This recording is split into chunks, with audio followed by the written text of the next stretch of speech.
Welcome to our weekend Bucky call. It's July 15 or 16, depending on where you are in the world. And we're glad to have you on. Joe, you're in New York City. How are you feeling and what do you expect to get out of today? I'm feeling pretty good. I didn't get much out. I didn't get out today, but I really I like where I like where we ended up last week. I thought we had a really good conversation. We got through quite a bit of material with Bucky with a critical path. And I have not read ahead, so I'm open to exploring what we're going to learn today, and we'll see where it leads. Richard, how you feeling? What are you going to take away today? Well, I'm feeling pretty good. It's despite some of the wildfire smoke in the city of Calgary, which is uncommon. We're also in the tail end of our great Calgary Stampede, which is winding up tonight and tomorrow. Many of the locals, like us actually, we go out of town when the Stampede's on, let the tourists have a go at the city. And yesterday I ended up watching is it Don Brittle YouTube, 52 Living Ideas YouTube on tometry. And I know Joel was on that one. He was on the tape. It was very intriguing to kind of put my head around what he was talking about. And one of the examples that he was trying to illustrate had to do with this issue of living and dying, and the idea of what Bucky often did was to show the knot on a rope sliding through different kinds of materials, but it still remains a knot. Don was doing the same sort of thing of saying that on a stretch of rope that sort of has a beginning and an end in that linear sense, and you move that knot along and it goes right out to the end, and then it's over with, like you're dead. And he was saying that when you have a loop, the knot stays on the loop and just keeps looping and re-looping. And as he was saying, that takes away the fear of death in living, because in that sense, living carries on in some form or another. And I also liked what he was talking about in trying to help people grasp the difference between what we talk about as holism and thinking in parts, that you can add them up to equal the whole.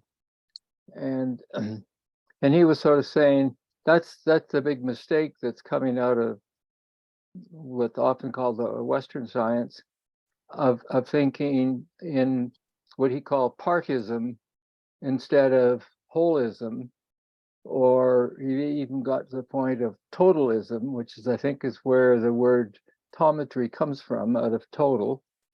Mm-hmm. And that you go from totalism to partism to understand parts, not going from partism to try and understand the holism. And it was really a very helpful way to try and grasp what people often are struggling with around holism versus part to whole thinking, or Bucky's idea of whole to part versus part to whole. So that's very interesting, and it hedges on some of the things that we've discussed on the Wednesday mornings and on the Saturday evenings. So I look forward to sort of trying to keep that kind of idea in my head. The looping that he was describing was, I could feel it, but I couldn't really grasp it in the time that I was using to watch it, just to see how it actually really works. But so anyway, that's kind of where I'm at. And so Manu, how are you today, and what do you want to get out of today's session? I'm fine. I slept late last night, but I'm up here now, and I hope I'm going to be lucid. I'm grateful that we made it. 4 people, that is really a set. That you find something to happen. I don't know what, but what you are saying there, I just put in the meeting chat, in the chat box. If you talk about holism, it immediately has a link to cycles. There's no whole anything without cycles or multi-cycles. Mm-hmm. And then there is the phenomenon that you call hysteresis, that some of the cycle, the cause are going to, or the effect is going to lack causes, right? And it's going to modify, since it's used as a new input, is going to modify the cycle in what you call hysteresis cycles. And it's a notion that could be interesting to explore. But anyway, I'm very grateful.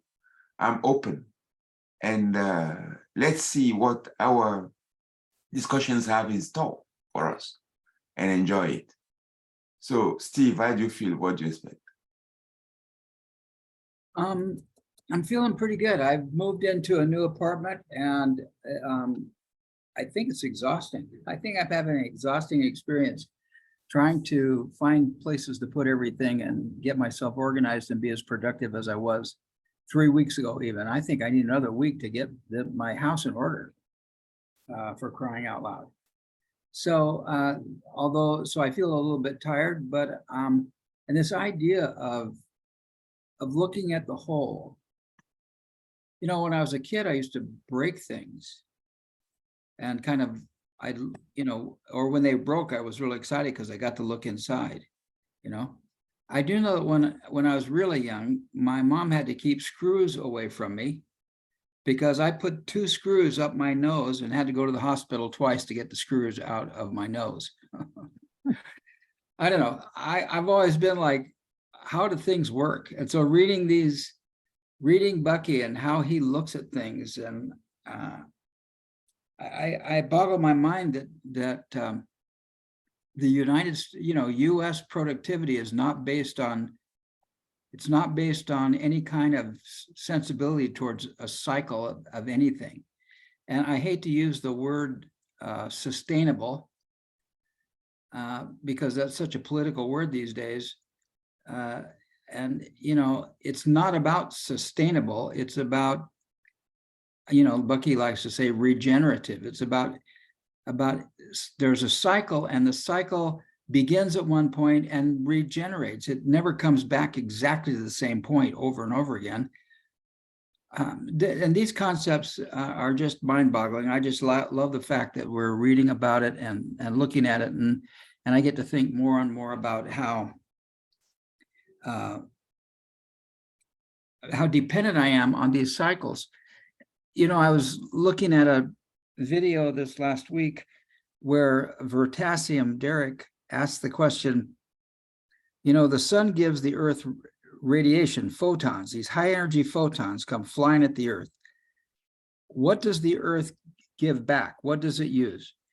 And the answer is the earth gives out as much energy as it receives, it's just dissipated. So the earth receives high energy photons that are accepted by plants, and the plants go through some quantum process and start converting things and release energy. And human beings do the same thing. We take the plants that the sun gives us, and the animals eat the plants, and some people eat the animals, and some people eat the plants and the animals, and some people only eat the plants. But then a whole process goes on where the high intense energy from the sun gets dissipated. And the net result is from what Derek says, for every one high energy photon the Earth receives, the Earth emits 20 lower energy photons of the same energy. But in that process, life happens. That entropy enables life to happen. And that adds a whole thing about entropy, because, Becky's big on entropy and syntropy. And so I don't know, I just love reading this again, and going through it again. So I'm looking forward to reading more. And as I look down, we covered so much ground last time, we may run out of book that I've prepared, and we may have to go over to my PDF file, which will look a little bit different, but we'll maintain the energy. So that's it. Any other comments or questions before we begin to read? Who wants to read tonight?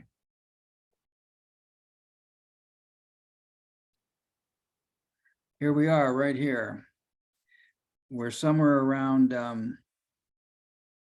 page 52 in Critical Path. Yes, for millennia. What's that? Yeah, for millennia.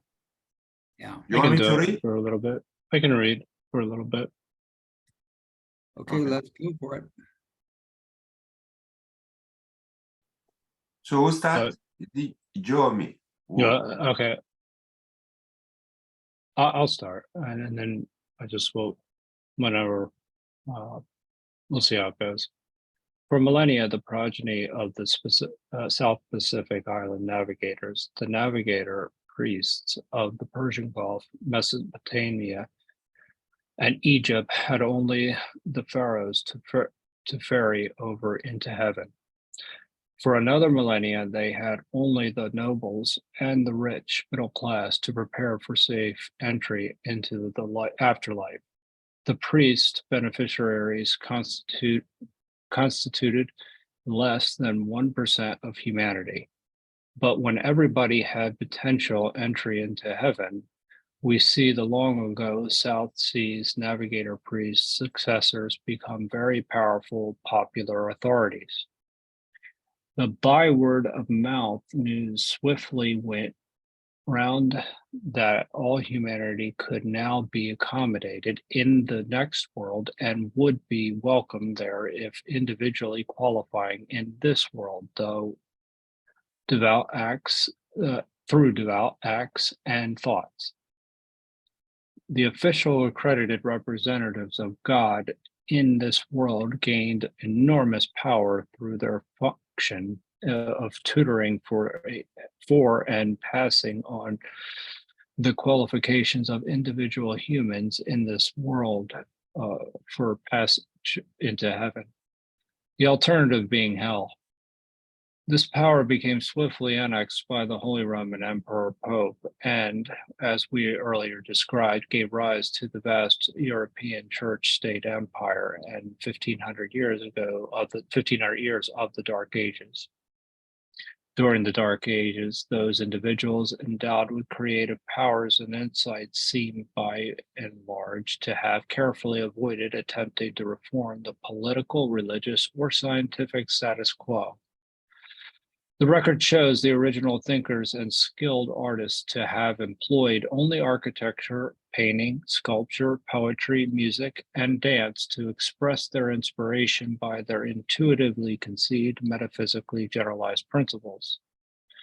The individuals seem to have confined their inventiveness to technically facilitating the accepted customers, for instance, the development of movable type to augment the religious publishing. The highly organized physical resource capabilities to house the priests activities of getting everyone worthy into the next world witnessed the construction of chapels, churches, cathedrals, synagogues, mosques, temples, and vast monasteries in Europe and Asia Minor. Eventually, the magnitude in this life, in this in this life physical scaffolding, technological development proliferated to such an extent that society began to realize that not only the afterlife of the kings, the nobles, the rich middle class, and all the people, but also the living life of the king in this world could be accommodated, and thus developed the divine right of king's time. Next, the accommodation of living life enjoyment, as well as of a glorious afterlife, was extended to certain invisible behind the throne power structure individuals as well as the king. Next, the boundness, did I say it right? This life, as well as guaranteed next life glory, was extended to the nobles. The Magna Carta time. With ever accelerating technological development and preparing for everyone's next life, as well as the kings and nobles' this life enjoyment, the time arrived when it became evident and was spontaneously realized that in addition to attending to getting everyone but the unfortunate to hell-bound sinners into heaven, and providing the enjoyment of this life by both the king and the nobles, it was possible to take care of the enjoyment of this life by the rich middle class society. This gave rise to the Vatican Age, sometimes spoken of as the Industrial Revolution. This technological advantaging of the rich middle class was enormously advantaged by the circa 1500 AD introduction of the cipher permitted engineering and scientific calculation. All the foregoing human mind invented scaffolding, technological advantaging, and the all history recording of the total accumulated inventory of artifacts and scientific discoveries led to the opening of the 12th century, when a handful of perceptive individuals, such as Henry Ford, saw that the total environment advantaging technology had become so effectively developed that it made possible the advantaging not only of the afterlives, but also the lives of all humanity. Through the use of innate power-driven industrial tools and mass production techniques, the end products of these perceptive individuals designing could be made to advantage all humanity. Henry Ford, inspired by the farmer transportation needs, inaugurated the mass use of the visible and ever high performance per pound alloys and the invisible controls of ever closer measuring of invisibly operating parts of the machinery, structure, and production tooling of his automobiles. Ford developed the use of the moving assembly lines. He concerned himself directly as the prime designer, not only of his end product, the automobile, but also of his evolving machinery and the structural technology and all the other supporting activities of final pertinence to the success of the massively reproductive industry, factory tools, mining, transporting of raw materials all around the world, his own railroads and ships, massive objects loading equipment, communications, and information handling. All the foregoing physical environmental rearrangements, advantaging both the afterlife and the living lives of all humanity, occurred under the conditions of humanity thinking of reality as consisting only of the phenomena that could be apprehended directly by humanity's senses of sight, touch, hearing, smell, and tasting. All invisible occurrences and phenomena were considered to be either mystical, magical, or trickery. Then came the man's discovery of electromagnetics, atomic physics, metallurgy, and chemistry, and the whole new world of invisible, non-sensorial, contractible, ergo only instrumental or only mathematical apprehensible reality. Thereby, all of the previous times' mysteries were either logically explained or dismissed. Technology expanded reality 999-fold to include the whole range of the invisible events of the universe.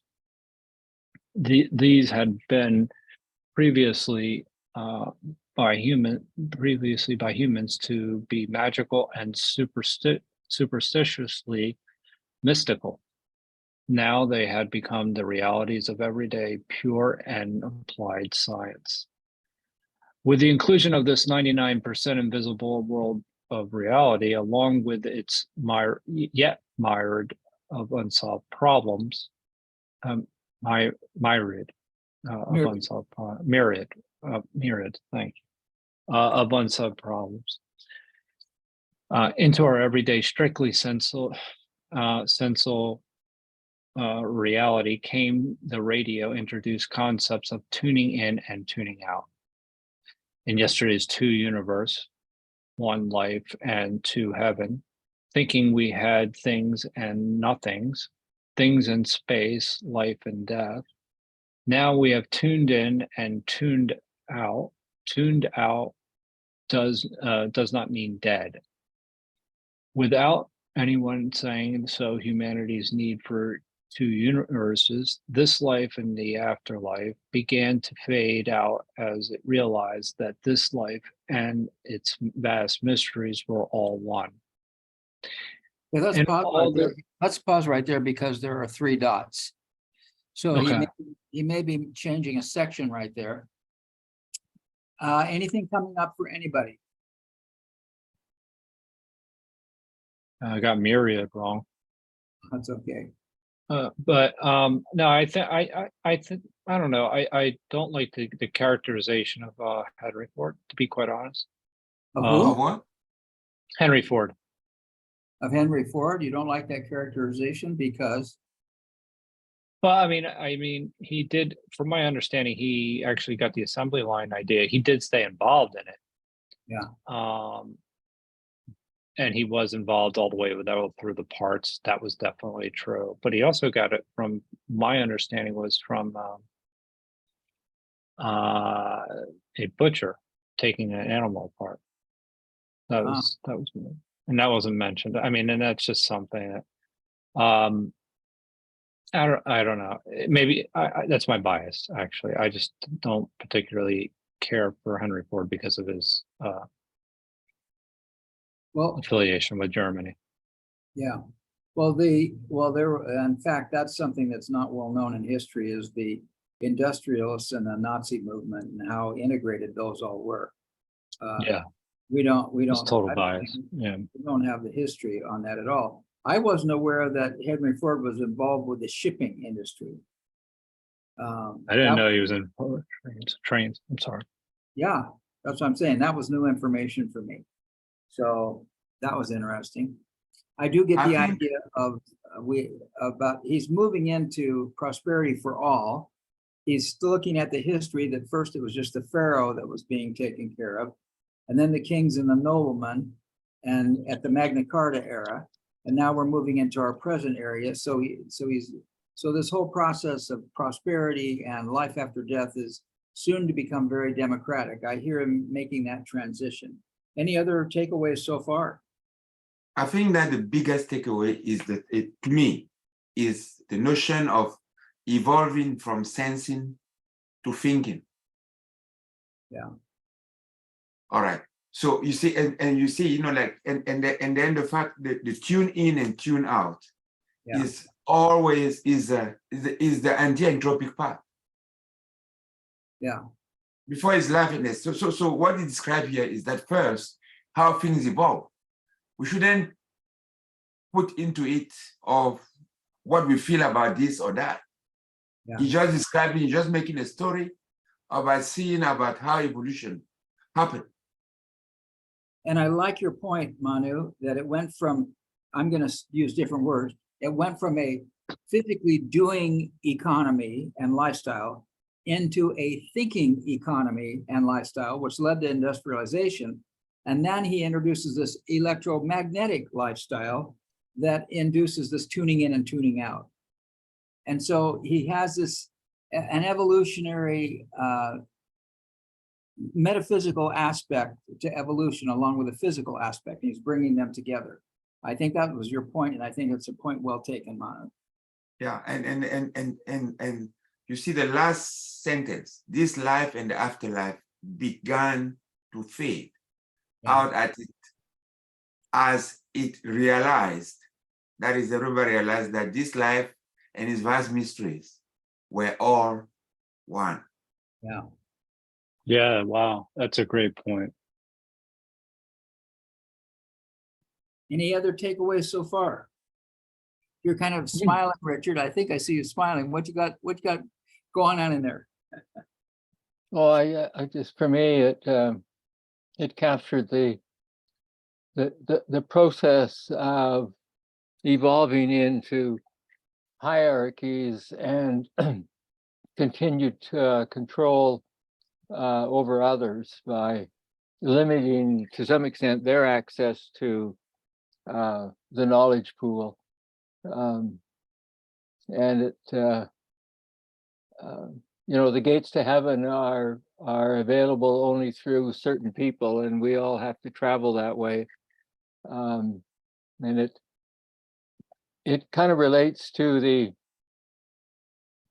a concept that came out of my field, well, actually the suicidology field in the 1970s, that coined the term gatekeeper.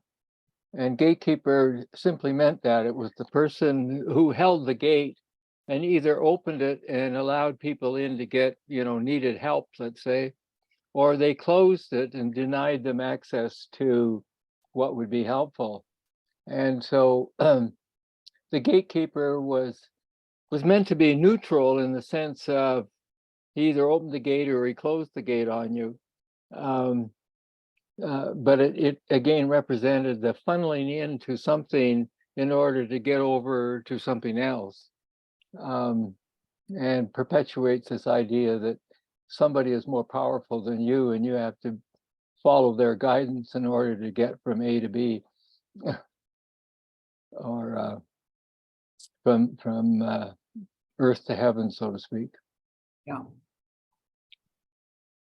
Cool. It is interesting just to see the evolution from the church, you know, running things into to the industrial age. Mm-hmm. And it just, I don't know, in a way it feels like two separate just two different types of corporations. Yeah. To a certain extent. That were kind of running things. But I like what Manu said, as far as our evolution went from sensing to thinking. Yeah. You know, because that really is a turning point where a lot of people were exposed to information and schooling that they had never had before, even in the early parts of the industrial age. Yeah. So I think Joe, what is also you know, highlight here is the powerful concept of cycles and phases, or phases and cycles. mm-hmm. And the tune in and tune out is the illustration of what you call the lack. Now the lack, you know, what Kelly would call timing, because lack is time. Tune in, tune out is timing. You see? So it starts to give us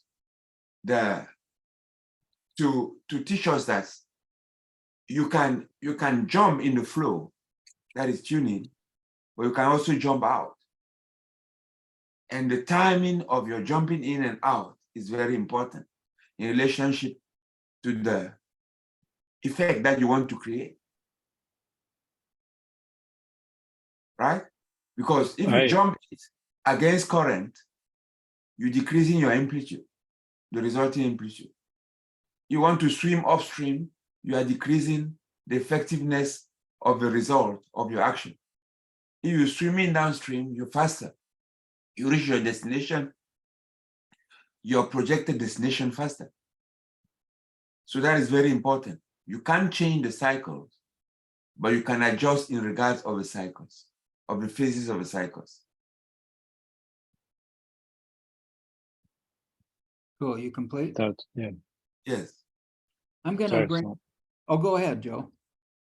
No, I was just, no, I think that um, tuning in and tuning out is actually critical. That's what you kind of start to see, even though led to certain types of specialization, is that it was a type of tuning the assembly line, in my opinion. Like it's kind of like it just was not necessarily done with people in mind. That's all. And I'm wondering, because like you've done a recent some studies, some slide presentations on Elon Musk, and one of the points Yeah. you bring out is that he's even been retiring robots. In other Yes. words, you want to talk about that for a minute? Yeah, no, I think that's where they're kind of he's involved in every part of the process, but what they did is they never forgot what their objective was, which is to build a car and as efficiently and as cheap as possible.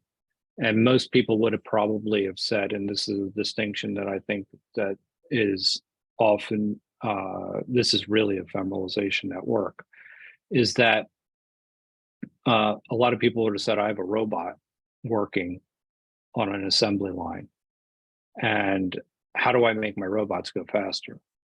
And instead of that, he started to look at how the car was made and how actually he no longer needed the robots.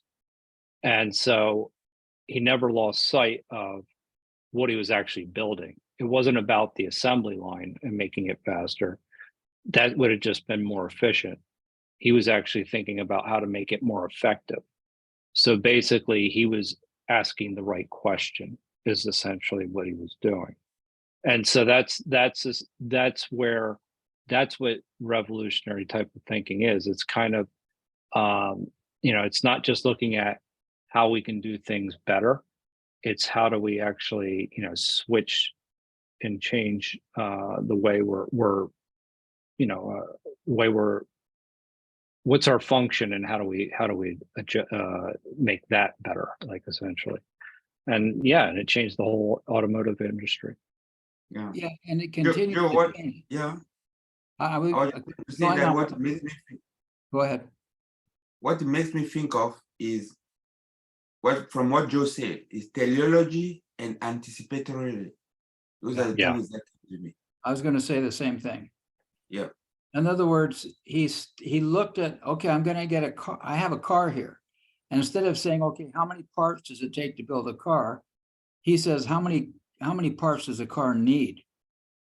And so I think in the rear section, didn't it go from like over 100 parts down to 70 parts down to 3 parts? That's correct. Down to one. Yeah. Yeah. And it's and then they'll be able to produce so many more cars at a cheaper price. And and this takes, just to give you an idea of the type of thinking that this takes, you have to figure out things like, if there are going to be accidents. That was my first question.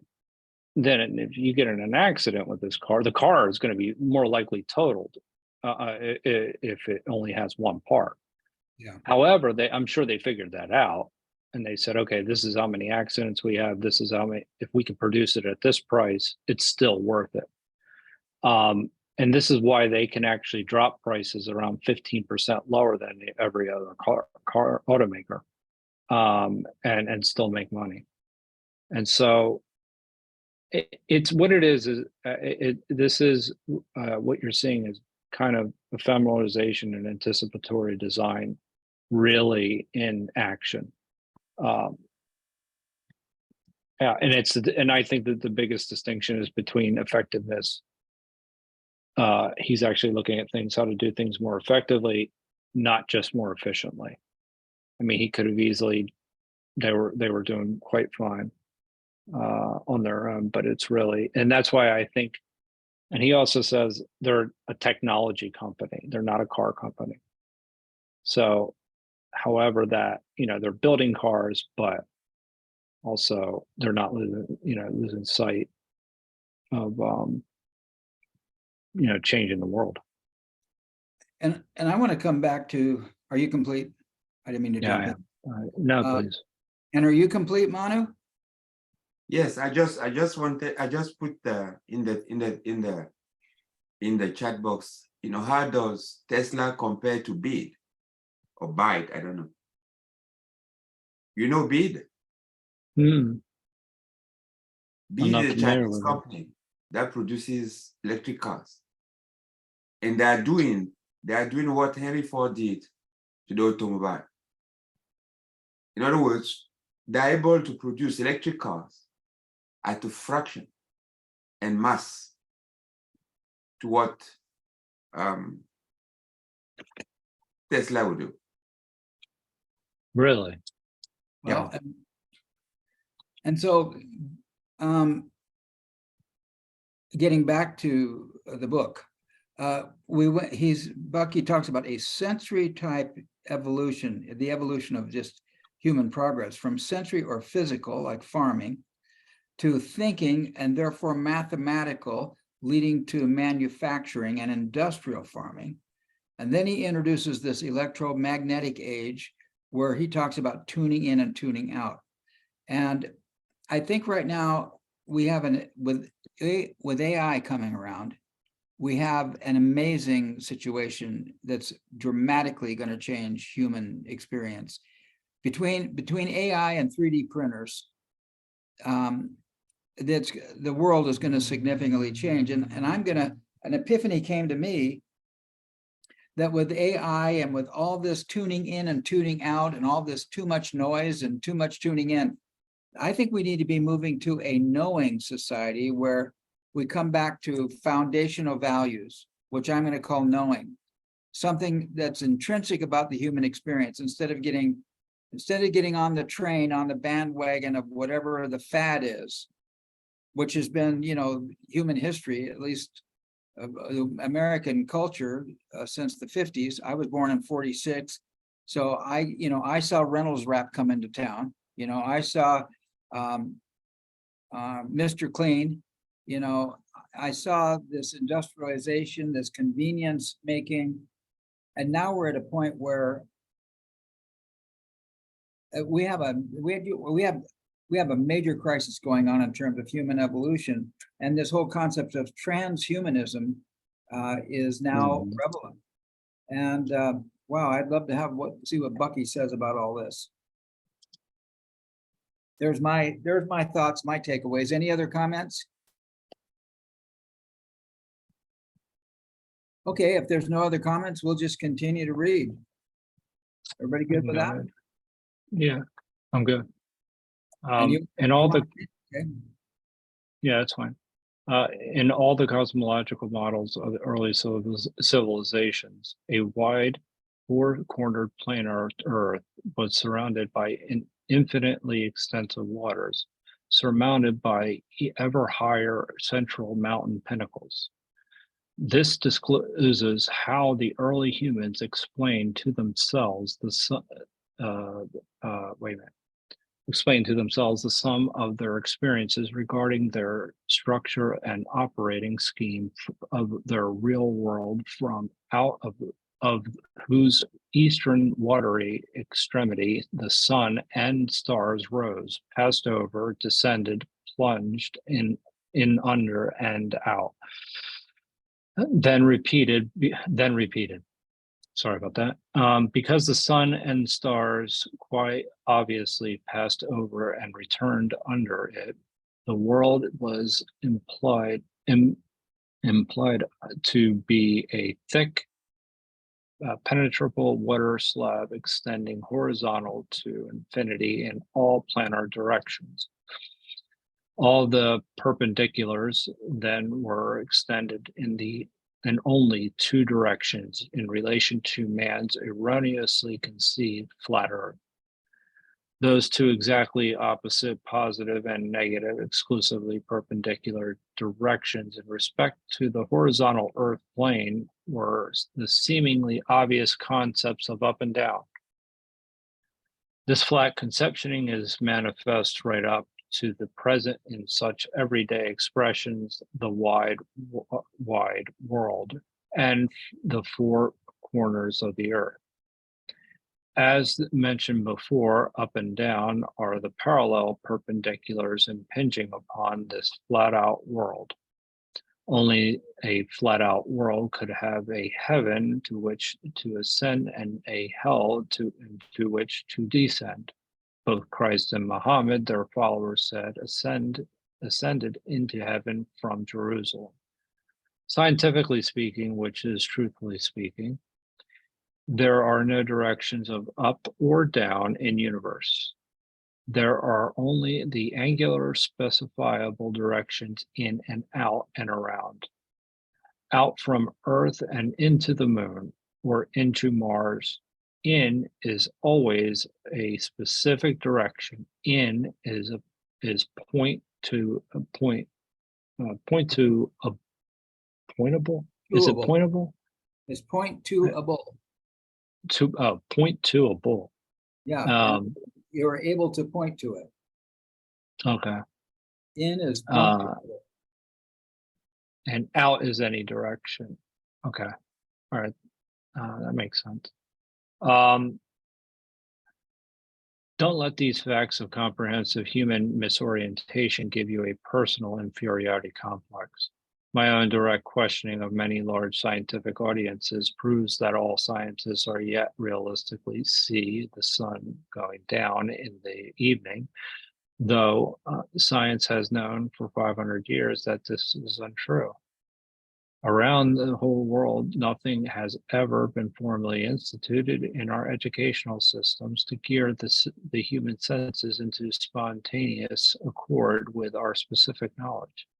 In fact, much has been done and much has been left undone by powerful world institutions that prevents such reorientation of our misconditioned reflexes.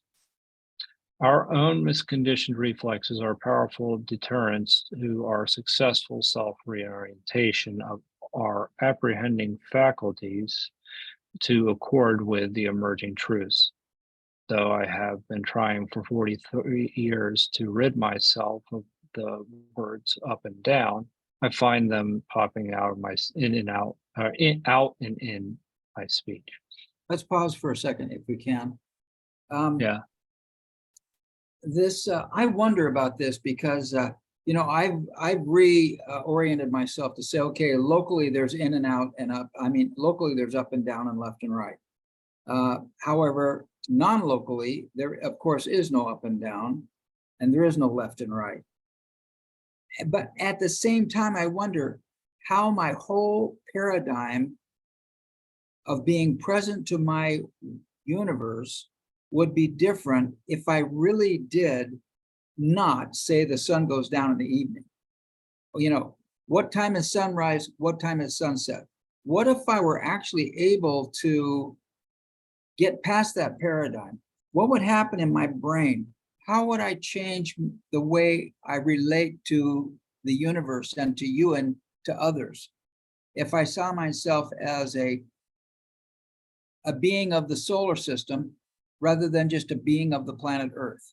I don't know. This is a question I kind of ask myself because I'm a big stickler on language. And I think there are a lot bigger problems than up and down or left and right. Just like the misuse of pronoun you, how most people, when they're talking about themselves, say, well, you know, when you go to the store, you want to do it this way. It's complete misdirection. It's complete lack of accountability.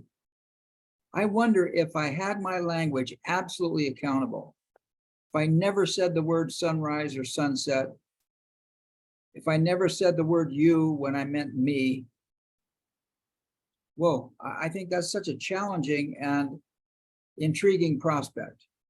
I'm complete.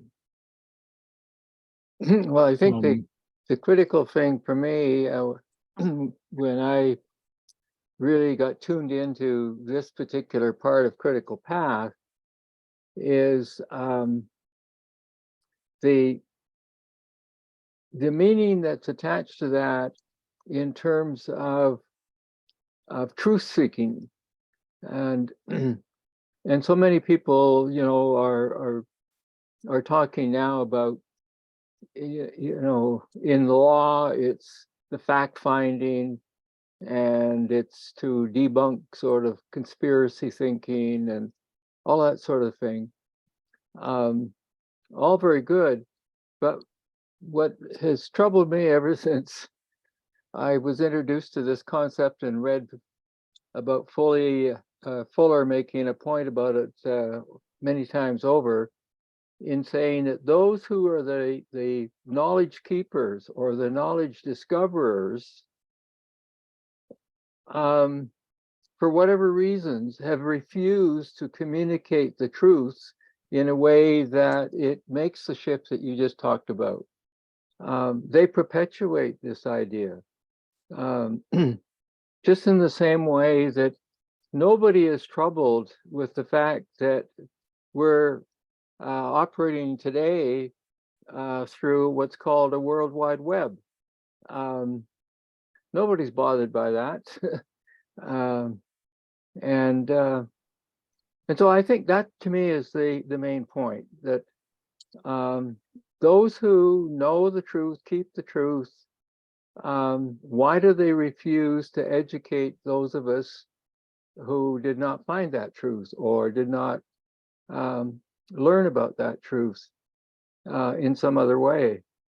And so it really, for me, it really challenges the notion of those who are the high priests of facts and knowledge and truth. I'm a bit like Fuller. They're lying to me. And the other one that I really liked was Fuller saying, try the exercise of facing west in the evening and closing your eyes and actually experience the phenomena of you are the one that's doing the moving on the surface of the earth, not the sun. And that to get that sensation of what it's like to be riding the earth in such a way that the curvature cuts in between you and the ability to see the sun, and in the morning it brings you around so that you sight the sun again for a whole new day. Yeah, so I don't know, and as I say, most people brush it off. They say, well, it doesn't matter. We all know that the sun doesn't do that. So what does it matter if we use language that implies that it does? Yeah. And of course, you nailed it on the head, Richard. I mean, that's my question. What would happen? What would happen if suddenly I decided that I was not going to speak anything that wasn't absolutely true? Mm-hmm. Wow. it would be, oh, sorry, go ahead, Minna. What will happen is, if you didn't think of curvature, you wouldn't get yourself rid of slavery. You wouldn't get yourself rid of the domination of some priesthoods or some tyrants. I'm just giving an example. It's so fundamental to know that boundary is caused by curvature. And that the only thing that we do, since we are bound on the surface of Earth for our experiences, we will always move on curved lines. Once you know that, it's very, very powerful, in that whatever things that you achieve is temporary. And it's temporary to be submitted to a lot of external, the boundary kind of influences. And that change will always start at the boundary. Change is never from inside. From inside, it is a reaction. So if you know that, see, what you act, because the whole stuff is that we want to preserve the advantages that we have currently, right? That's human nature. You really want to preserve your advantage, even if it's at the detriment of your brother or your neighbor or whatever. That's what, or the plan that. But when I say your neighbor, is the general neighborhoodlessness, right? No, neighborhoodless, I don't know. General neighborhood. So what you're trying to do is that if you know that there are boundaries and that there's only in, out, and around, it means that you know about cycle. You know that it's going to change. So you know that when you take a position, you can't be a conservative. You cannot hang onto something that is spinning and say, here, I am a conservative socially. It's conservative of what? Right. Conservative of your memory. That's what you are. Right? And it's so powerful, those things, that it is absolutely important that is taught massively. The same thing that Ford and the others did to democratize the thing. Knowledge needs to be democratized, and true knowledge. And that's the only way that we equip ourselves to be able to face the complex problems that we have. That's the only way. Yeah, and I mean, going back to that too, what difference would it make? Well, I use the journalist world and the journalists who make the point that they are the fact finders and the truth seekers and the truth tellers, and that's very important. And it's very important to have a free press that, in fact, does that.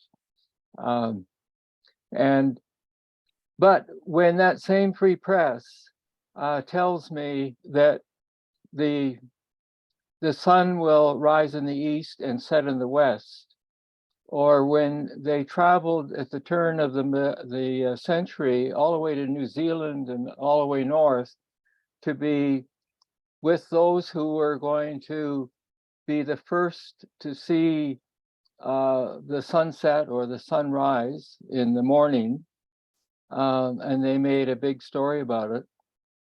So if they won't tell the truth on something as fundamental as that, why would I want to believe them when they tell me the truth about some other fact?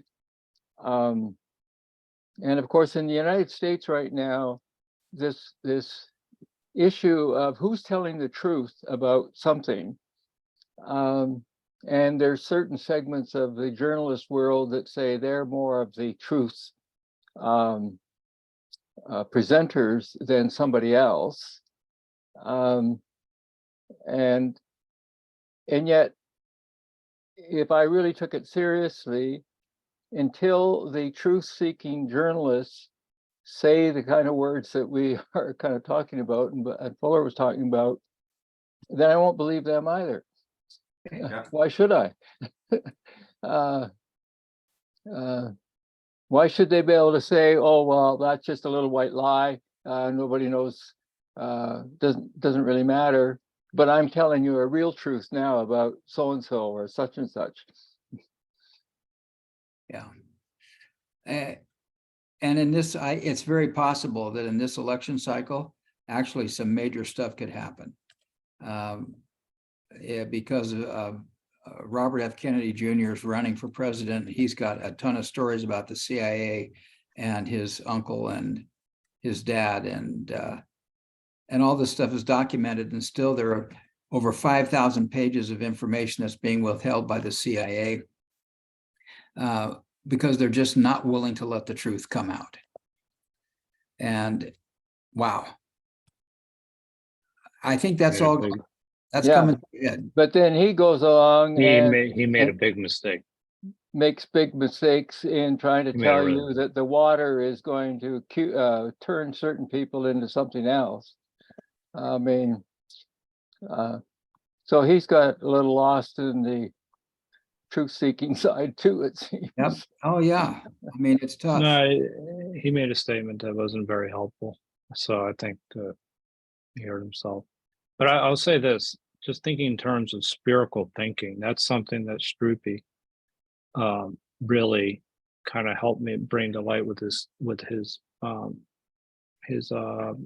constructions or his objects.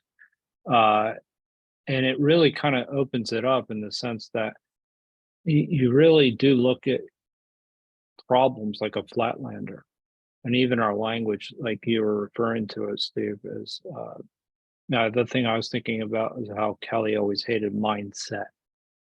Yeah. You know, because it was like your mind was set in this one direction, and that this is the way we were thinking about the world, and almost like a one-dimensional way, or two-dimensional, really. But the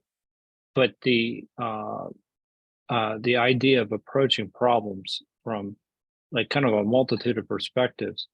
I mean, there are so many problems that would be solved if I mean, now there's always going to be unseen, but there's a consideration in the sense that you're not just looking at it from your perspective. You're actually trying to look at it from multiple perspectives as best as you can. And I think that it would probably save the world a lot of angst if we took a perspective took a spherical way of thinking about the world versus the way we are conditioned in school. Yeah. And Russell Ackoff, actually, was another great systems thinker, once said, I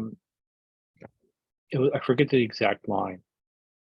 He said something about how education was being done. And he said that a lot of the professors that he taught to, he said, well, if we were really allowed to explore the way students ought to explore, which is through teaching, not necessarily just learning and being taught,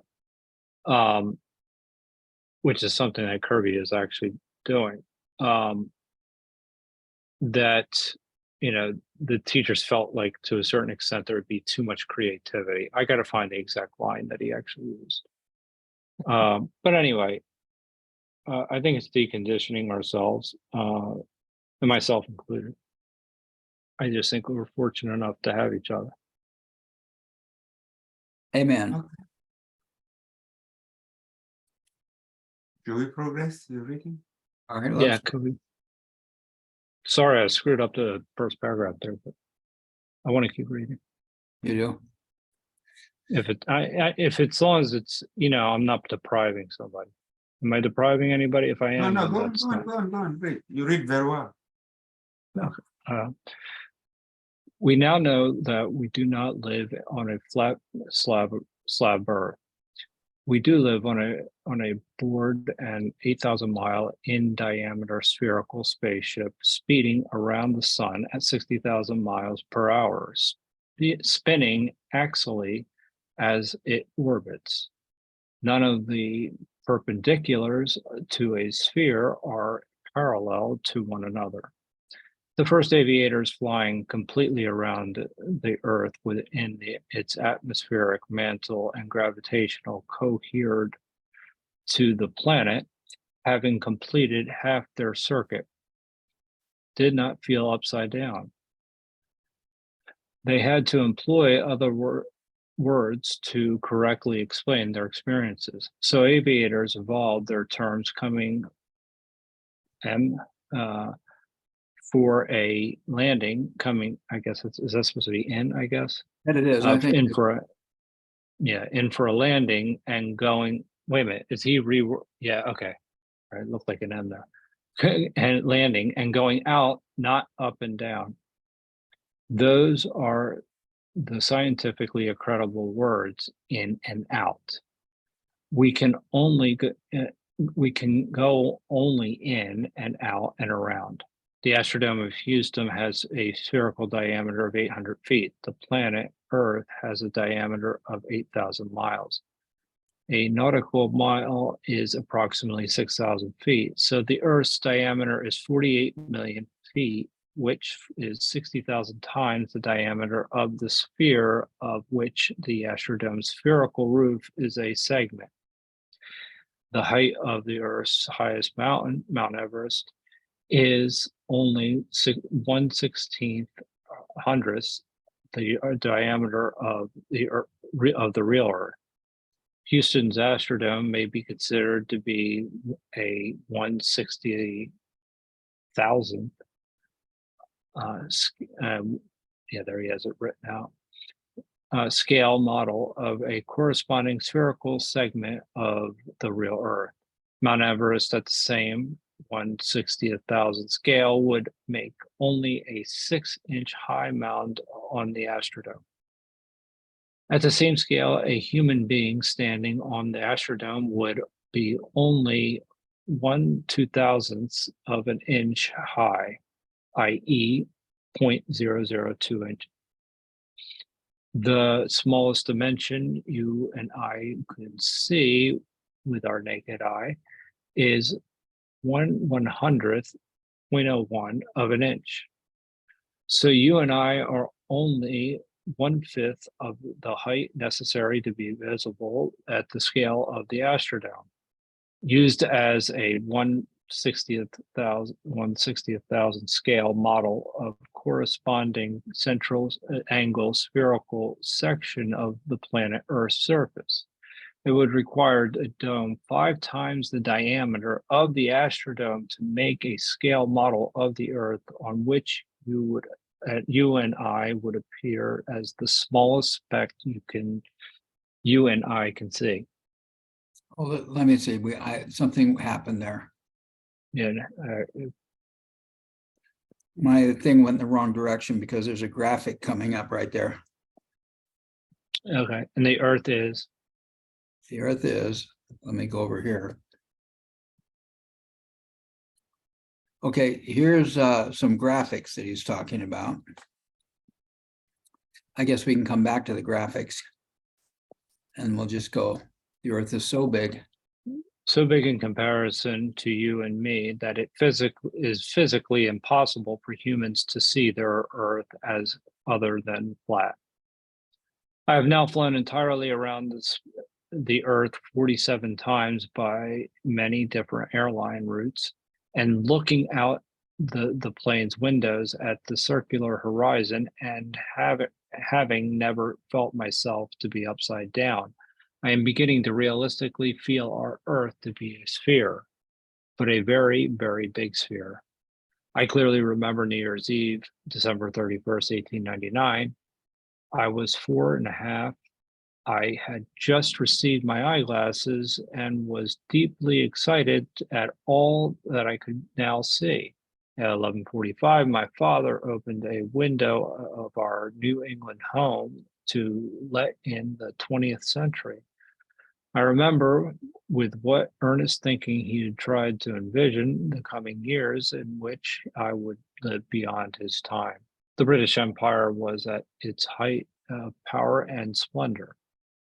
The world as we know of it in 1980, after 2 official world wars and a third, much more prolonged and ruthlessly vicious, unofficial world war, was utterly inconceivable. H.G. Wells was writing about a war in the air, but he did not conceive of automobiles or electrons. About 99% of humanity was illiterate. Few, if any, individuals thought in world terms because the conceptual world of humanity at large was infinite, ergo realistically unthinkable. Everyone knew that humans would never reach the moon. Any who wasted their time thinking about doing so were dismissed as lunatics. The British Empire was commanded from the British Isles by great business ventures, the world men who ruled the world's oceans. The British Isles were found to be honest, most easily defendable shipbuilding bases and were conveniently positioned to rule the whole waterfront of all the European customers of the venture's Oriental booty. Observing so many ships loaded with so many British sailors, Shanghaied out of the British pubs, the world came to identify history's most successful world outlaw organization as the British Empire. This was the first empire of man to occur after we knew the Earth was a sphere. A sphere is a mathematical finite, omnisymmetrical closed system. A sphere is finite unity. As we described in our introduction, Thomas Malthus, professor of political economics of the East India Company College, was the first economist ever to receive all the vital statistics of economic data from a closed system world. That's important. Once the world is conceived of as a sphere, a finitely closed system, there was no longer an infinite number of possibilities, such as accompanied the misconception of the infinitely extended flat-out world. In an infinite world with its infinity of possibilities, praying was felt to be worthwhile. Because Earth had been discovered by its high sea masters to be a closed and finite system, the great pirate venturers who controlled the seas took their scientists around the world to discover and disclose to them its exploitable resources. Only because the Earth constituted a closed system could the scientists inspect, in effect, all the species, and only thus was Charles Darwin able to develop the closed system theory of evolution of species. Such a theory could not have existed before that. It would have had to include dragons and sea serpents. All the people in all the previous open-edged empires lived in a system within whose infinity anything could happen or exist. Paganism pessimism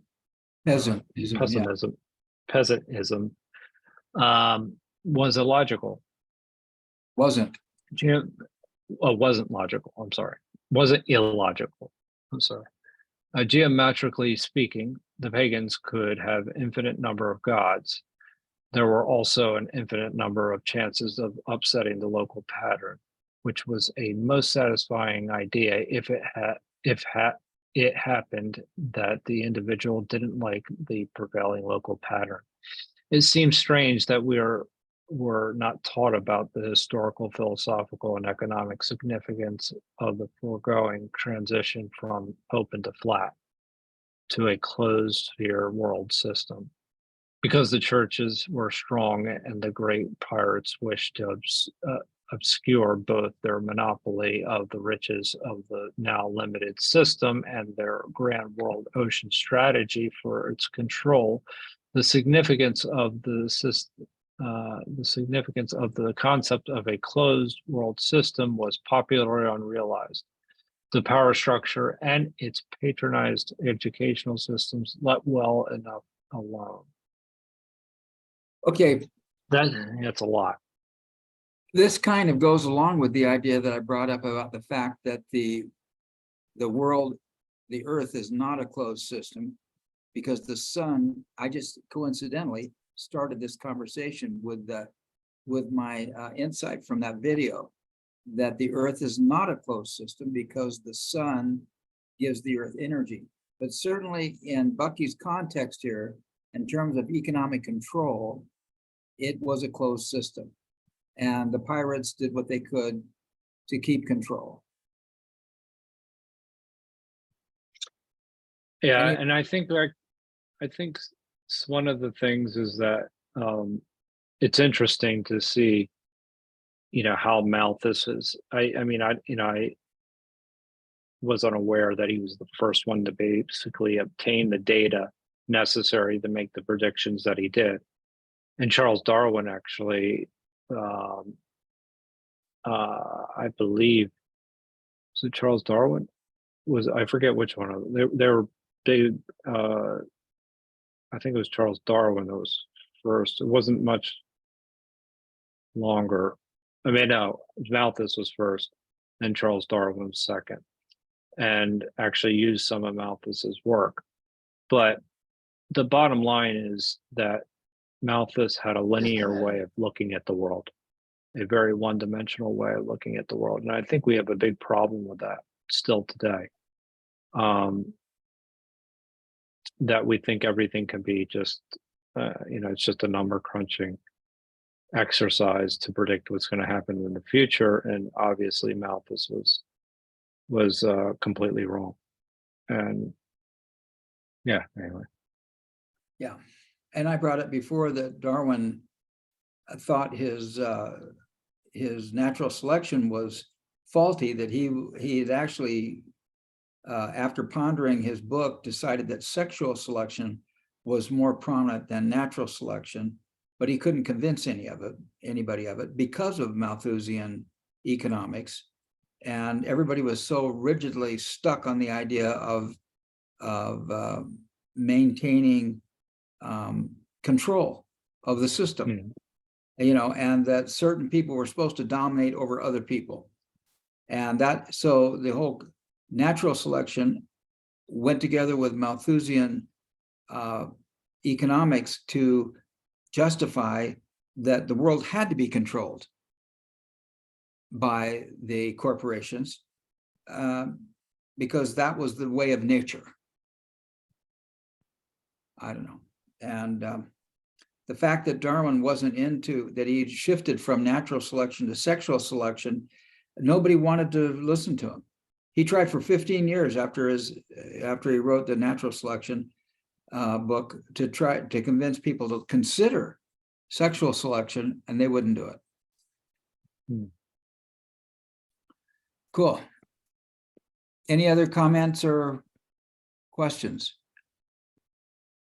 Okay, so here's the next chapter of the book, and it's 1017, so we can do it. I've only got a couple of these pages here, so but we'll probably go to the PDF file before we're done. Richard, did you have anything to contribute on our last conversation? We were talking about Darwinism and Malthusian economics, and how I brought up that natural selection was reinforced by Malthusian economics, and that the corporations at the time used the survival of the fittest concept, the natural selection concept, to maintain their power and control. They weren't interested in anything else. And even though Darwin did everything he could for 15 years after his book to shift everybody over to sexual selection, nobody was interested, because they thought survival of the fittest was the way of nature, and it justified them being in control. And that was my comment anyway while you were out. So anything else you want to throw in there before we continue to read? You're muted. This pervasiveness of the Malthusian principle of scarcity and not enough to go around, and therefore there are the haves and the have-nots, and the deserving and the non-deserving, and it's penetrated the entire social welfare system throughout the world for years, around this whole idea that for those to survive, they have to be measured in some ways to be worthwhile. And I always love this idea of Fuller that said that, we weren't put on this earth in order to earn a living. We were put on the earth to live. And yet the societal systems have turned all of that around and have forced us all into the idea that we have to earn a living, and if we're not earning a living through some kind of form of work, then we're not we're not contributing the way we should. And then just this afternoon, I was paying attention to why we've got this big strike on as the Hollywood community. And the one of the spokespeople was saying, well, it's partly because the destruction of the influence of the labor movement has been narrowed down to almost nothing. And so those of us who are on the front lines doing all the work and the writing, we're getting paid nothing. And he was using statistics and said 40 years or so ago, the difference between the worker's salary and the owner's salary was about 40 times. Today, he says that there's some figures that show that it's about 2,000 times difference. Wow. So they're now trying That's to make insane. the case that there needs to be a little bit more equity in the sharing. But if you look at it, I think it's still based on the Malthusian idea. And Darwin fit right into the whole idea that survival of the fittest. And if you weren't fit to survive, then be done with you. And Spencer came in with the idea of social Darwinism, which reinforced the same concept in a social context. And we still live by those credos. Yeah. And you know, I can remember I had a business and I remember hiring guys and saying, well, you know, I'm just starting my business. What do you really need? What's the least you can take to get going? And Right. and that's how I brought them in. And when I got jobs, I always said, well, I only need this much, you know. And I had several people who made a lot of money off of me. And that's one of the reasons why I got into real estate and started earning my, you know, broker's fees. And then suddenly I was a leech on everybody else because a real estate broker doesn't have any inventory cost at all. All you got to do is convince somebody to sign the listing on their house, right? But that being said, I want to say this though, when I hired those guys, I made sure they got paid before I did. And I had a couple of employees who were really impressed by that because they said, well, you don't have enough money. What are you going to live on? Well, that's not my problem. I hired you to work. You said you'd work for this much money. I'm paying you. We'll figure something out. And of course, I ended up going out of business on that particular thing. I let that business help me step into another business and everything worked out fine. But this idea of getting as, you know, of slavery, you know, it's just another imperialism. It's just a kind of imperialism. Yeah. You know, and when I see a lady with like the lady who manages this, well, she's no longer managing this unit. She got her last day was Friday by surprise. She's a single mom, 2 kids. She's got 2 jobs because they did not. She's managing a 300 unit apartment here and was not making enough money that she had to have another job. That's And ridiculous. it is ridiculous, you know. So, wow. Okay, I did my rant. Thank you for supporting me in that. I don't get why anybody doesn't address the executive pay. No politician ever touches it. Yeah. I don't get it. It's no human being is worth that much more, you know. Yeah. I don't know. Just the Whatever. tax breaks that the US government gives to the oil That's industry is enough yeah. to solve poverty in America. You know, just to that one industry, you know, $150 billion a year in tax write-off to the oil industry for crying out loud. And we could take that $150 billion and just like have free school and, you know, geez. And I see teachers, I have friends who are teachers who spend their salary to buy supplies for their classrooms. Geez, amazing. Yeah. Okay, good. Let's, we got a few more minutes anyway. I think we're about to run out of these pages and we'll quit there. Joe, you want to keep Okay. going? Yeah, sure. Legally Piggly. I'm going to review my prehistory speculative assumptions regarding the origins of human power structures. In a herd of wild horses, there is a king stallion. Once in a while, a young stallion is born bigger than the others. Immediately upon attaining his full growth, The king stallion gives him battle. Whichever one wins inseminates the herd. Darwin saw this as the way in, I which nature contrives, in which, is that right? Yeah. In I which nature contrives to keep the strongest strains going. The battle for the herd kinsmanship or kingship is operative amongst almost all species of animal herds, as well as in the pecking order of flocking bird types. You know, I'm going to just insert here that there's some recent science out there that refutes that. That when human beings were studying nature, they were looking for things like kingship and alpha. And as they look at apes and gorillas now, it's quite cooperative. What goes on and how the animals work together. And the new science is not so Darwinistic. It's not so survival of the fittest. There's more cooperation going on in nature than just the biggest, toughest guy rules.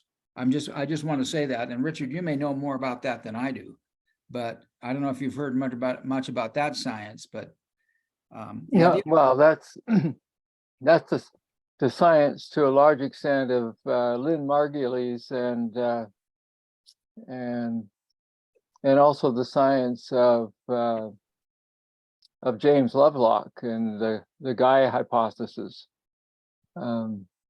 But Margulies is the one that's really challenged the status quo of competition over cooperation.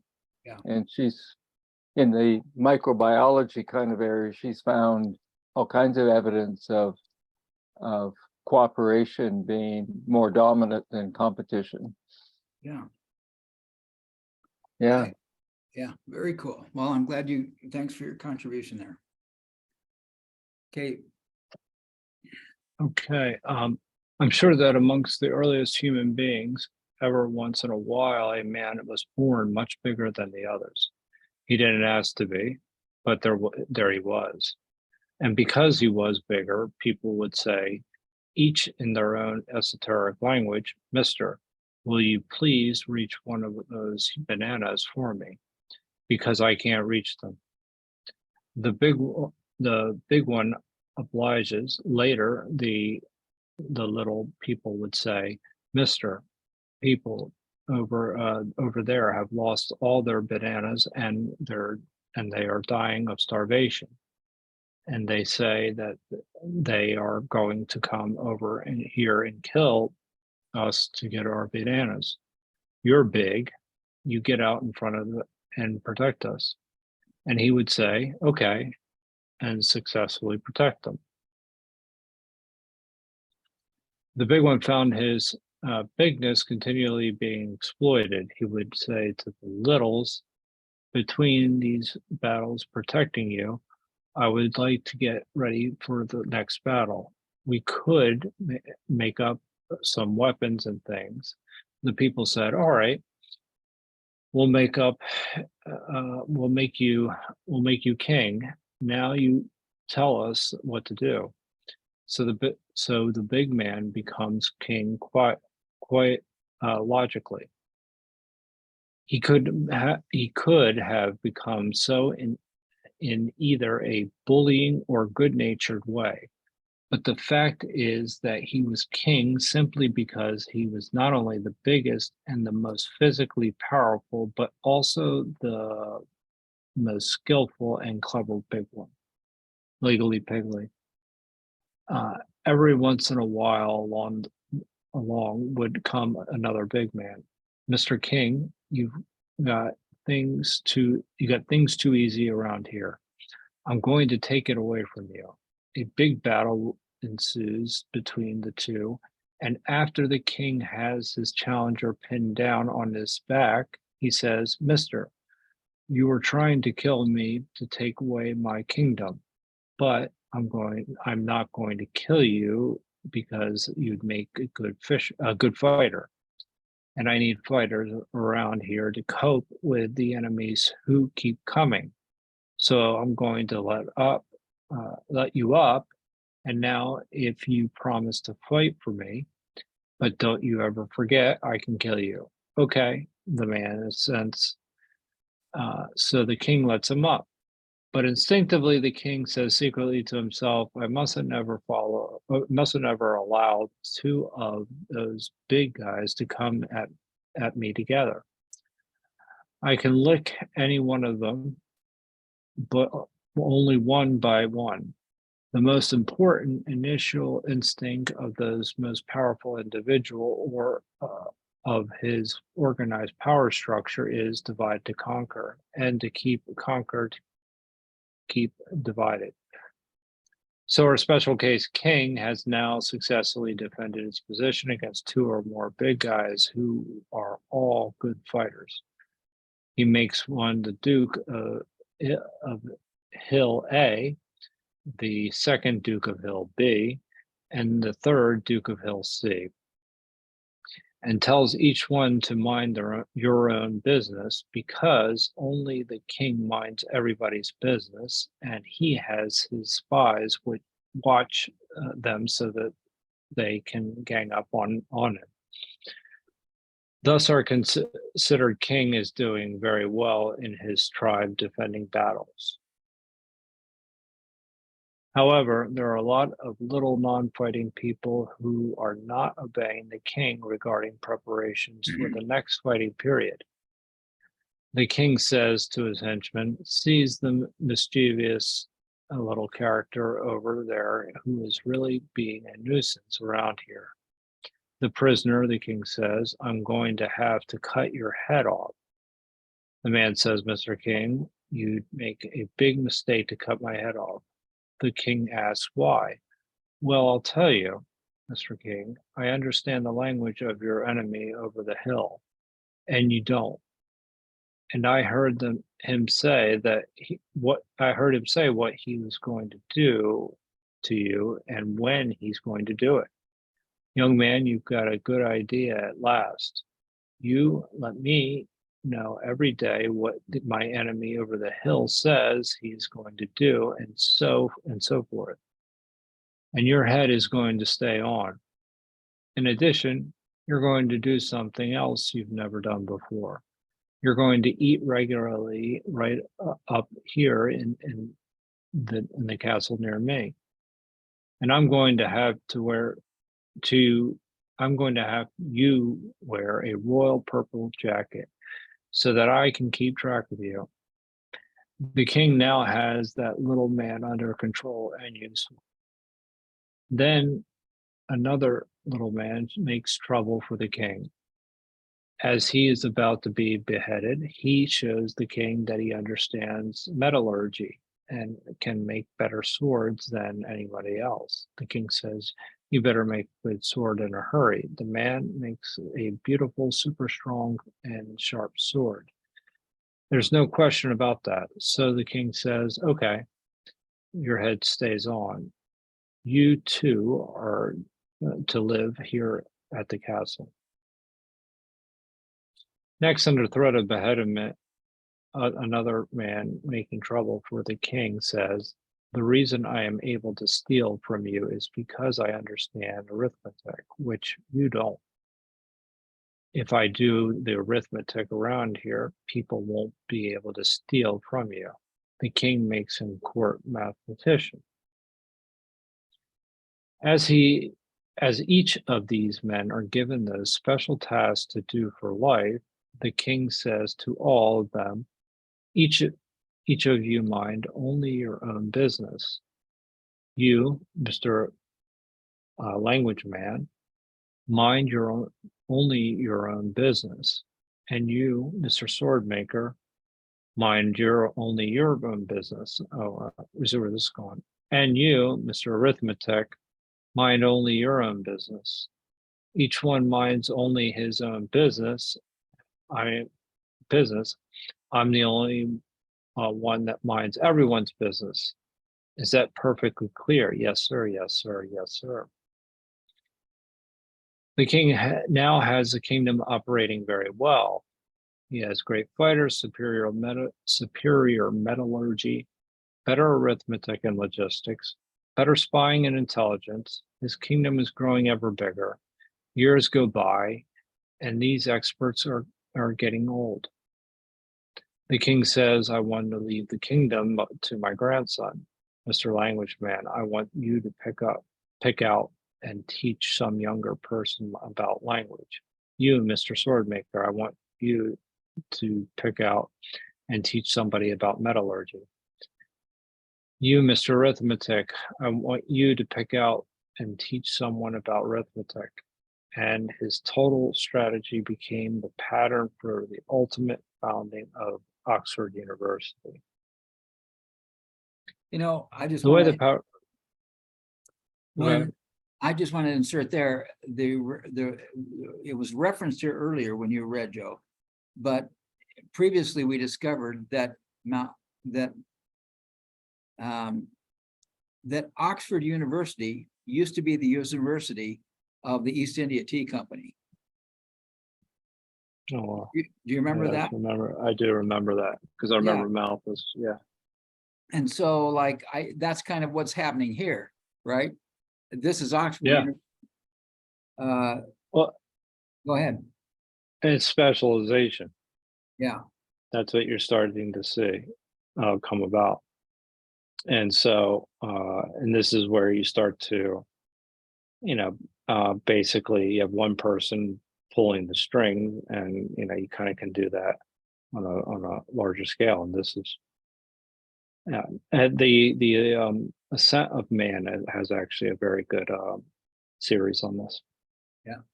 And so just to reiterate, Malthusius had all that economic information because the East India Tea Company was gathering all that information. And that was the university of the East India Tea Company, which became Oxford University. If I have it straight, he talked about it earlier in the book. I'm going to look it up as we go, but I think that's just interesting to ponder. Any other thoughts or comments? Okay. Yeah, just really quickly, the way the power structure keeps the wit and cunning of the intelligentsia, who are not muscle men, who cannot do this physical fighting, from making trouble for the power structure if the intelligentsia are too broadly informed, unwatched, and with time of their own in which to think, is to make each one a specialist with tools and an office or lab. This is exactly why bright people today have become streamlined into specialists. Nobody is born a specialist. Every child is born with comprehensive interests, asking the most comprehensively logical and relevant questions. Pointing to the logs burning in the fireplace, one child asked me, "What is a fire? What is fire?" I answered, "Fire is the sun unwinding from the tree's log. The earth revolves and the trees revolve as the radiation from the sun's flame reaches the revolving planet Earth. By photosynthesis, the green buds and leaves of the tree convert that sun radiation into hydrocarbon molecules, which form into biocells of the green outer cambium layer of the tree. The tree is a tetrahedron that makes a cone as it revolves. The tree's 3 tetrahedral roots spread out into the ground to anchor the tree and get water. Each year, the new outer layer, green tree cone, revolves 365 turns. And every year, the tree grows its new tender green biocell cone layer just under the bark and over the accumulating cones of previous years. Each ring of the many rings of the saw-cut log is 1 year's sun energy impoundment. So the fire is the many years of sun flame winding, now unwinding from the tree. Okay, no, When the that's all I have right now. We can go to the other page, but I'm really delighted with myself because I opened up this conversation today with my expose of Vertasium's idea of these high energy photons coming down on Earth, and and a lot, and entropy, that with the principle of entropy, the trees and the plants and the Earth takes all that energy, uses it somehow, and then radiates out 20 photons for every 1 photon received, 20 lower energy photons. So I started out this conversation with that conversation. And how would you like to have to ask your dad, hey, what is fire? and right, have him go through that explanation. So we can, I'm going to find the other book and we'll finish. I think we can probably read another page. And then I'll paste more in next time we go. I think we just read this page right here. You see here, I've got stuff in the way and my cursor is not exactly working rightly.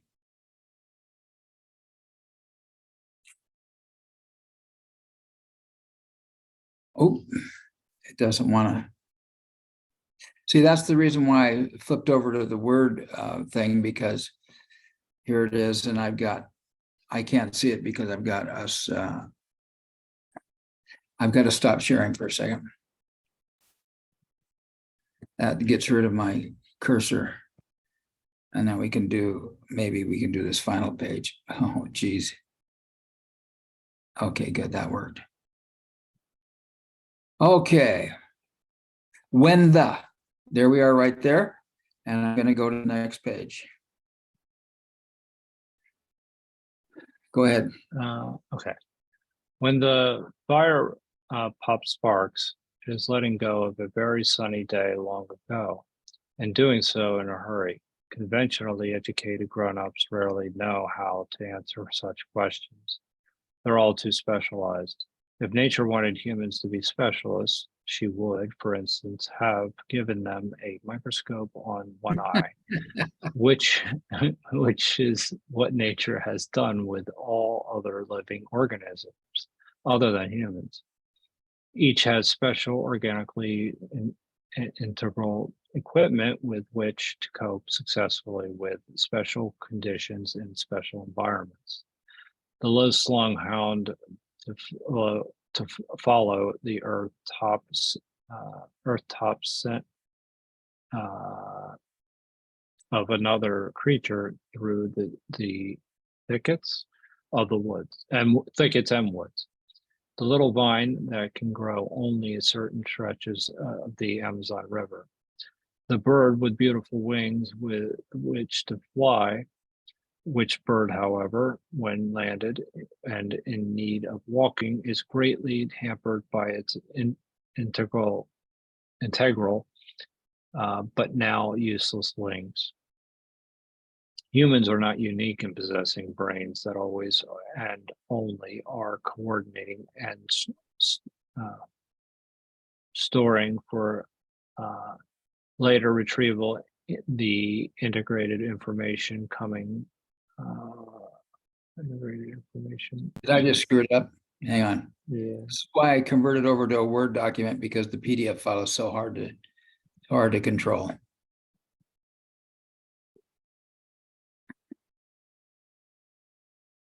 Okay, there we go. Humans are not unique.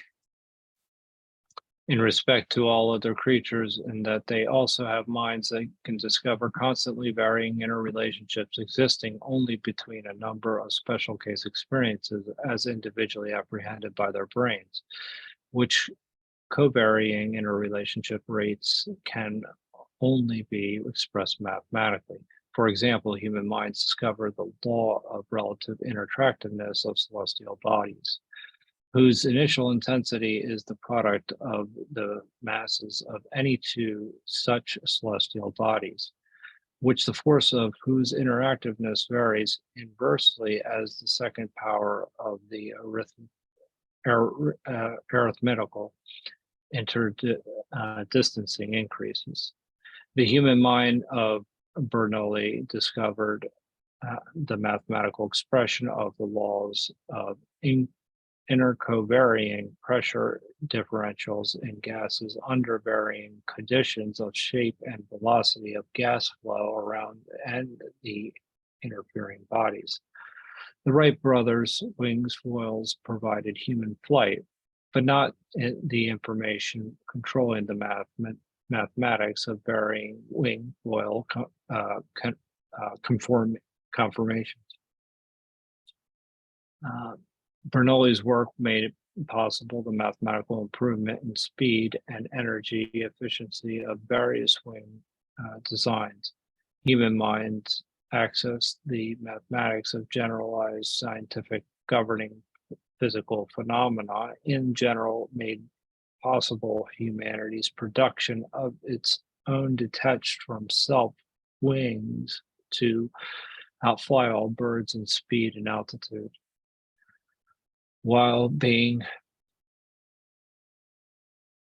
able to loan one another those wings and modify them to produce even better wings.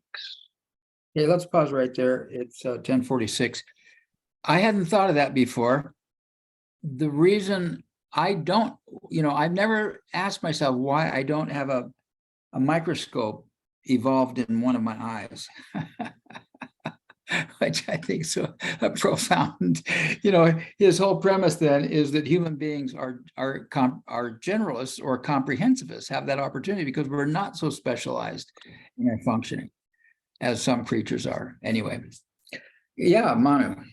Let me just ask you a question. Did you guys know that every tree has 3 buds in terms of roots? No, that was that was new I insight for didn't me. know that.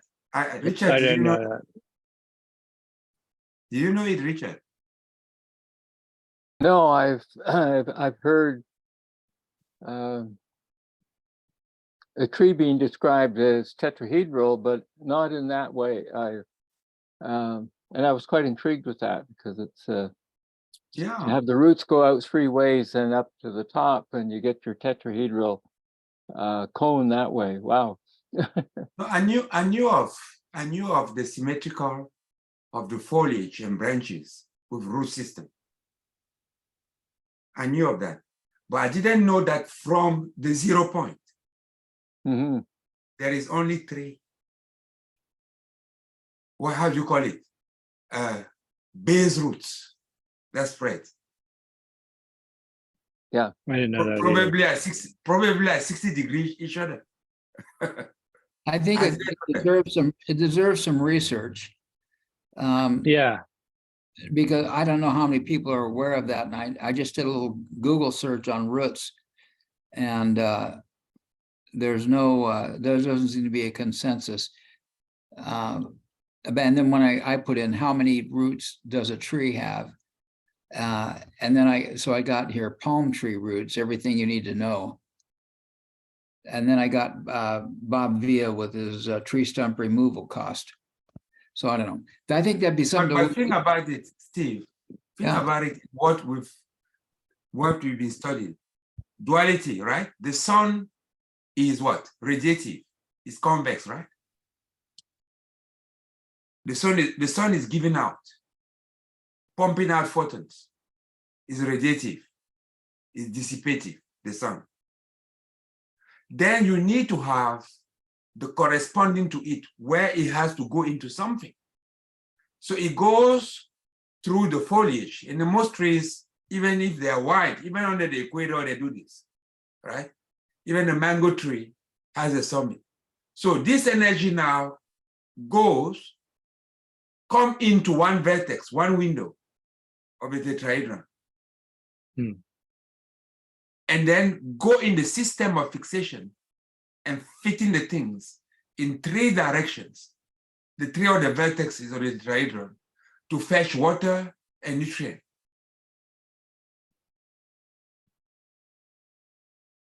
And it's all a consequence of a geometrical and dynamics of the physical properties of a spaceship. Yeah. It comes because it's revolving like this, and then of the interactiveness. So you have gravity and then radiation, because the Earth spinning on the polar axis. What is the effect of it? Is the flattening of the equator, isn't it? So it's pushing out. Do we agree to that? Sounds good. Makes sense. Yeah, the Earth spinning like that. What happened is that the equator is flattened, is wider, Yeah. like this. Okay? Including any inhabitant of it. Right? Including The any- effects are, yeah, look at my nose and look at yours.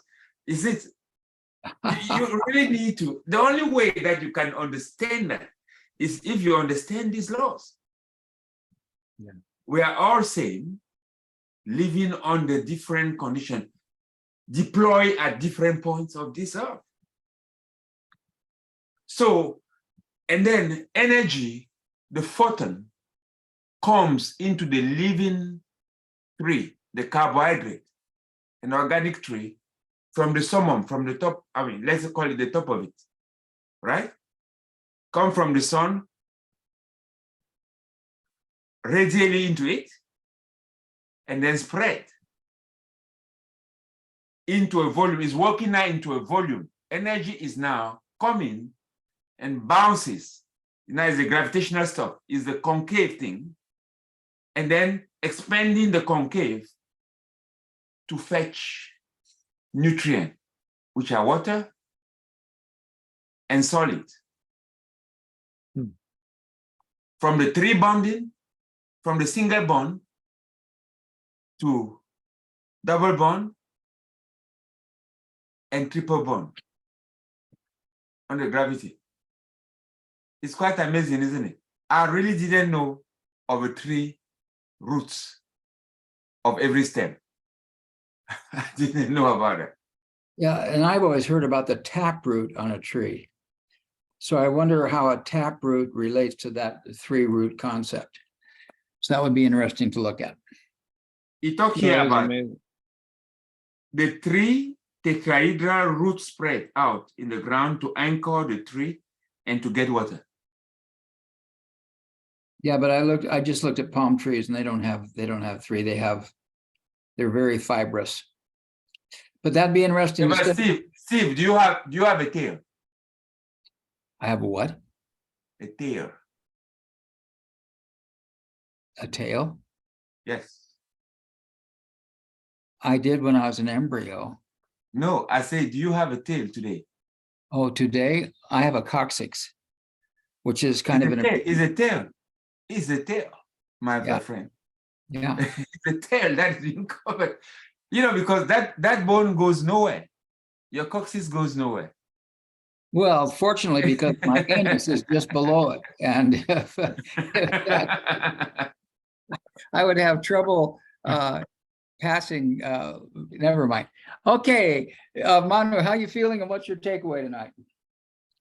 I feel good. I feel my energy has gone up, and I feel that I've learned something today. I've really visibly learned quite a few things, and I've learned that only education and thinking allows you to attempt to be comprehensive and anticipatory too. Let me repeat it. Only education and thought, and obviously cooperation, will allow you to attempt to be comprehensive and anticipatorily so. So that's my big takeaway from today.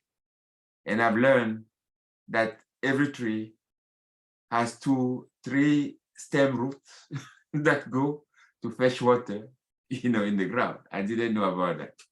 So I feel quite happy. I feel that I've grown.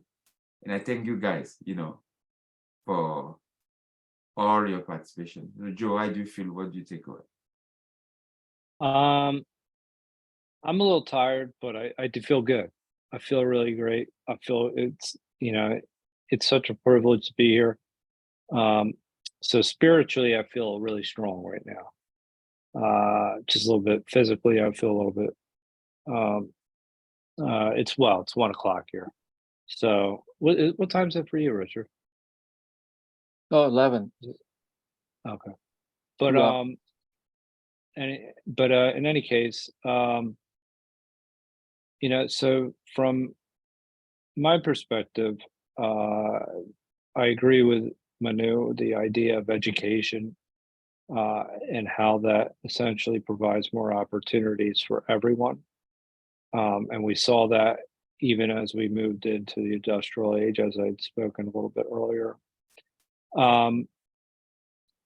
The use of language is another part. While I've always known this, it's better to hear it in this context. And sometimes Steve's constantly helping me with the use of the word you when I'm talking about myself. But no, just actually thinking about up and down, right and left, and thinking about it in terms of local and thinking about it in terms of universe. How we use our words is just the most important part about that is that we're being mindful and present in the moment. It's we're really focused and locked in if we're using the correct words. So that's it's always something to keep in mind, something I've been trying to work on myself personally. The other is we've talked about it in the past quite a bit, but the kind of you start to see the story of specialization, which is an important theme that goes throughout Bucky's books, especially Operating Manual for Spaceship Earth. And that is actually, while education became more available, it became more specific. So that's been harmful in a number of ways. I think it really does lead to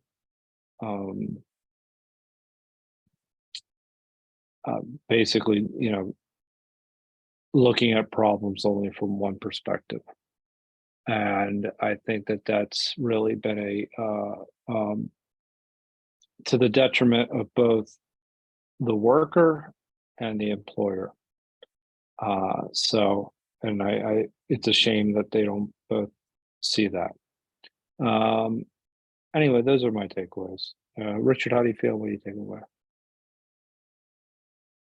Well, I feel kind of reconnected to some of the things that I was trying to learn and also share with others over the years. And the one that has to do with the in and out and the up and down and sunrise and sunset reminded me of an experience I had with a 8-year-old son of one of my colleagues, and we were at a Christmas function, office Christmas function, and everybody was drinking and having a good time, except the kid was bored. All these adults just talking nonsense in his mind. So anyway, I noticed in his mother's office that there was a globe. So I kind of taught him this idea of the globe moving and not the sun moving. And then we stopped the party, and he tested them on what they knew about sun rising and whatnot. And then he pointed out that they were wrong. And so, and they were ticked off with being kind of outmaneuvered by the kid, but also because that they had to stop drinking for 5 minutes. So then I said to this young boy, I said, okay, let's do another one. And I never taught him anything about this one. I said, okay, what happens when one of these hot air balloons that everybody was familiar with in Calgary at the time, what happens when it leaves the earth? Where does it go, and like what direction does it go, etc. And he knew that it was a trick question, and so did everybody else, so nobody would answer. And so then I said to him, I said, okay, so what's the answer? And he looked at me, and it was one of these moments where you felt that he knew the answer, but if he hesitated in giving the answer out of his own sort of intuition, he would switch over to another answer. So all of a sudden he took a breath, and then he just blurted it out. He said, the balloon goes out and the balloon comes in. And that was it. And so the beautiful example of Bucky saying that education in many cases degenionizes a kid.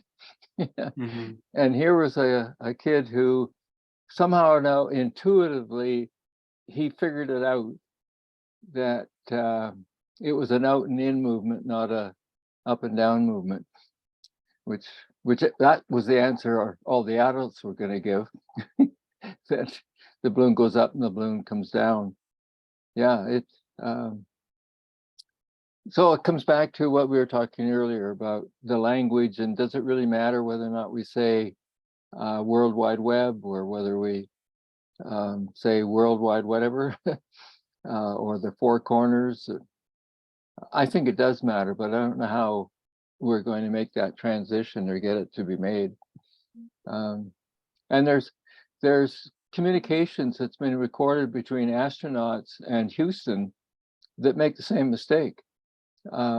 Houston will ask the astronaut what it's like up there, and the astronauts have been heard to say, as they fly over Houston, to say, we're looking down and it looks like it's a great day in Houston. And so if those guys won't use the right language and they're experiencing the out and the in, then the only ones that are left are the pilots and us as passengers when we go to airports. And we all know that airlines fly in and out of airports. And when I'm going to Toronto or someplace, I'm going to fly out to Toronto. I'm not flying down to Toronto. And so I love being able to have this kind of conversation in a group like ourselves, and have people think about it, listen about it, rather than sort of brush you off and say, oh, don't bother me with that trivia. It's not trivia. So I turn it back to you, Steve. Great. Yeah, well, I'm still with my evolution from a sensing physical universe to a thinking mathematical universe to a something else electromagnetic universe that tunes in and tunes out. And I'm still pondering, this idea that when information is everywhere, and when almost everything can be proven right, at least in one circumstance or another, what is truth and what is knowledge and what is knowing? And I'm going to be pondering that, is what I'm going to be pondering. So delighted to be here and delighted to share. I'm complete. So, Steve, can we say that truth is temporary? It has to be. Okay. It can be nothing more than temporary. Well, wait a minute. Generalized principle then. Yeah, until you discover that one, but truth. Generalized principles are true. But what is truth? What is truth? But they're always true. They're always true. Yes. But what is truth? Yeah. Oh, truth. Because we keep on appropriating the same truth. I see what you're saying. Truth is that. Okay. What is it? Yeah. Truth is just what seems to validate under certain conditions for a while. And if the condition change, that will most probably change. See, reality is consensual. That's something I've been pondering. if you and I don't agree on if we agree on reality, we make our own reality. And it's self-fulfilling, we become our self-fulfilling prophecy. So, all right, so I'll So, see you all. no, Yeah. just to say that, Steve, you can go logically from false to false, and it will be correct. Yeah, It will be true. yeah, If I can go logically back and forth from false to false, yeah, mathematically, it's Yeah. acceptable. it's acceptable. Okay. Okay, see you all soon. Thank you, guys. Take care, guys. Bye, Thank you. everybody.